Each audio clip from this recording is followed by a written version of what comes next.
जय श्री राम दोस्तों। राहुल गांधी अपने स्वार्थ के लिए जाति जनगणना चाहते हैं ताकि हिंदू को आपस में जाति में बांट सके और उन पे राजनीति कर सके, क्योंकि मुस्लिमों के भरोसे तो अब वो कांग्रेस सरकार सत्ता में आ नहीं सकती। तो क्यों ना हिंदू को बांट दिया जाए और उनको कमजोर कर दिया जाए। तो आइए देखते पहले ये वीडियो।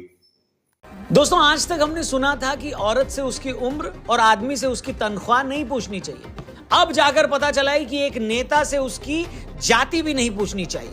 हलवा बनाने वालों में किस जाति का कौन है, ये पूछने वाले माननीय राहुल गांधी जी से अनुराग ठाकुर ने जब उनकी जाति पूछ ली तो वो ऐसे भड़क गए जैसे किसी दूध वाले से किसी ने ये पूछ लिया हो कि भैया दूध में कितना पानी मिलाते हो। और इस बार तो वो दूध वाला भड़का है जो दूध में पानी नहीं बल्कि पानी में दूध मिलाता है।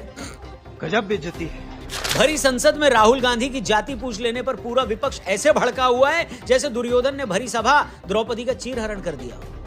वाह वाह वाह वाह। लोग सवाल कर रहे हैं कि जब राहुल गांधी लोगों के बीच जाकर पत्रकारों से उनकी जाति पूछ सकते हैं, जब अखिलेश यादव सवाल पूछने पर पत्रकार से उसकी जाति पूछकर उसे शर्मिंदा कर सकते हैं, तो राहुल गांधी से उनकी जाति पूछ लेने पर दोनों इतना क्यों बिलबिला रहे हैं?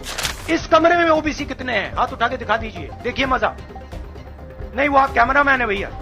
तुम पिछड़े हो कि क्या? नाम क्या तुम्हारा? नहीं, नाम बताओ इनका क्या है, नाम बताओ।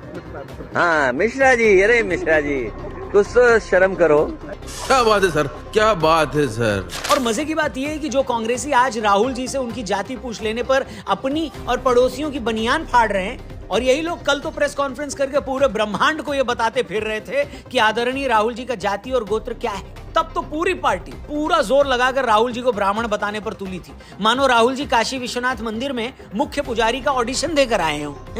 कांग्रेस उपाध्यक्ष श्री राहुल गांधी हिंदू धर्म से हैं, परंतु वो जनेऊ धारी हिंदू हैं। क्या साबित करना चाहता है तू? क्या साबित करना चाहता है तू? मतलब राहुल जी भरी सभा में लोगों से उनकी जाति पूछकर उनको शर्मिंदा करे वो ठीक, अखिलेश यादव पत्रकारों से उनकी जाति पूछकर उन्हें जलील करे वो भी ठीक, कांग्रेसी खुद आगे आकर राहुल गांधी की जाति का सैटेलाइट चित्र दिखाएं वो भी ठीक, और यही लोग दिन रात जातिगत जनगणना करवाने की बात बोलकर लोगों की जाति पूछने की मांग करें तो वो भी जायज है। मगर जैसे ही किसी ने इनकी जाति पूछ ली तो हाय दैया ऐसे करने लगे जैसे किसी ने गुप्त रोगी से उसका रोग पूछ लिया हो।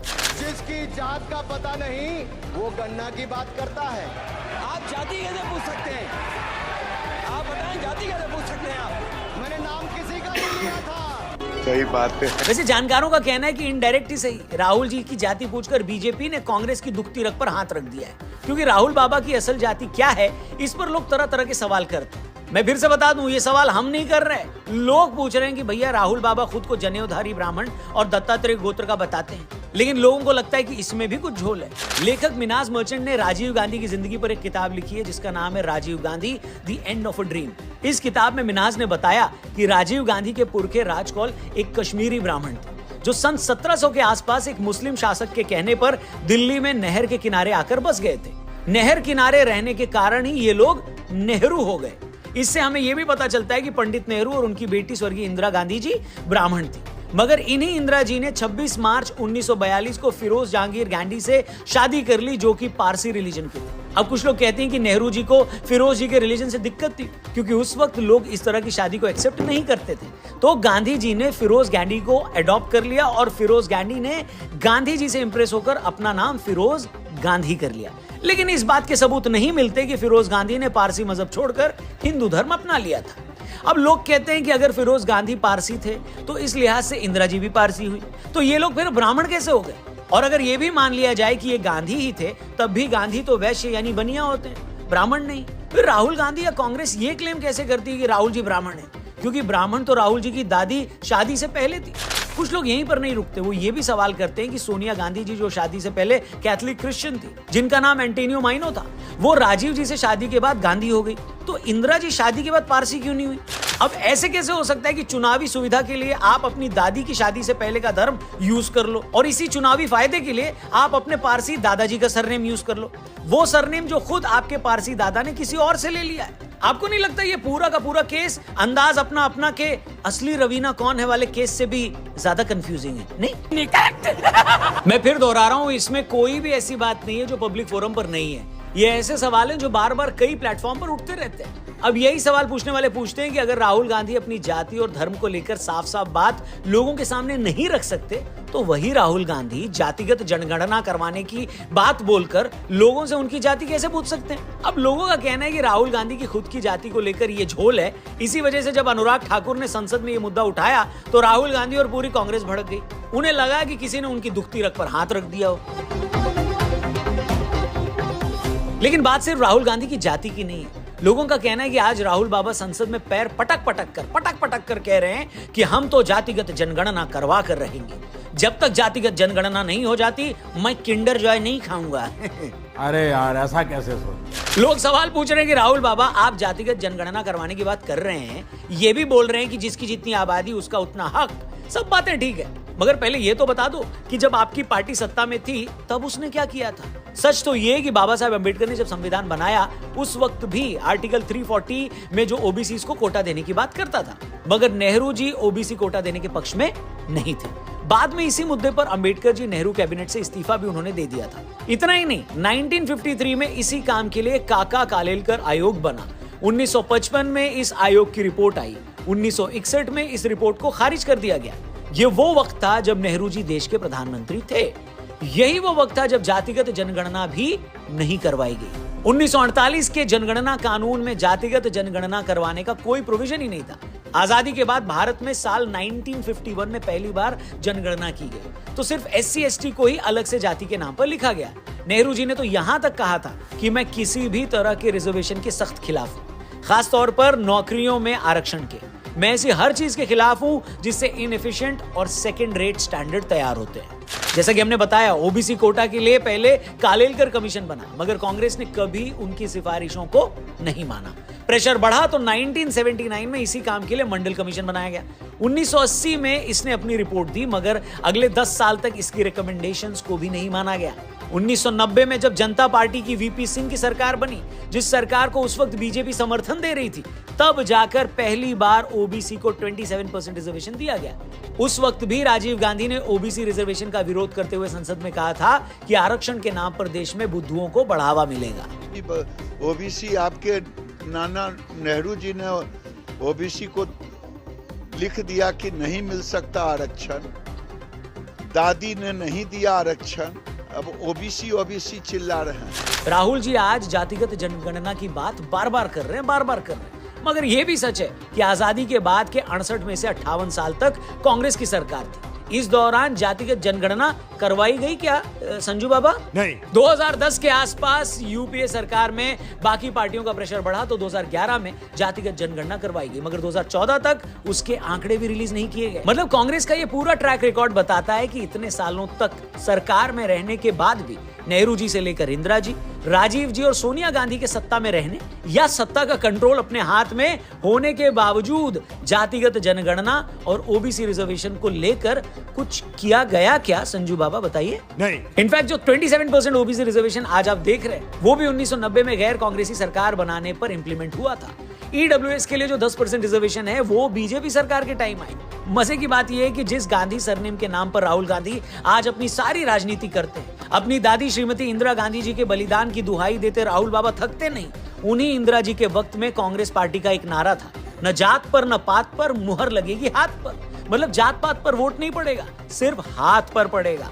मगर आज यही राहुल बाबा हाथ धोकर इसी जात पात की राजनीति के पीछे पड़े हुए हैं। कुछ ऐसे लोग हैं, कुछ ऐसे तबके हैं जो जाति के नाम से समाज को चोट पहुंचाते हैं। ये है हमारी कमजोरी। इसकी कितनी आबादी है हम जानते हैं कि हिंदुस्तान की सरकार में सेक्रेटरीज अगर आप देखें तो दलित, आदिवासी और ओबीसी वर्ग से सिर्फ 7% आते हैं। अरे बाप रे, ये तो बहुत चालू आदमी। एक पल के लिए अगर हम इस बात को किनारे भी कर दें कि चलो वो पुरानी कांग्रेस थी, हो सकता है उसकी रिजर्वेशन पर अलग सोच हो, आज की कांग्रेस अलग है, मगर फिर भी सवाल ये खड़ा होता है कि अगर जातिगत जनगणना करवा भी ली तो होगा क्या? कांग्रेस कहती है इससे ये पता लगेगा कि किस जाति की आज क्या स्थिति है, किसके पास कितने संसाधन है। इसलिए 2024 चुनाव से पहले उन्होंने नारा दिया था, कि जिसकी जितनी आबादी उसका उतना हक।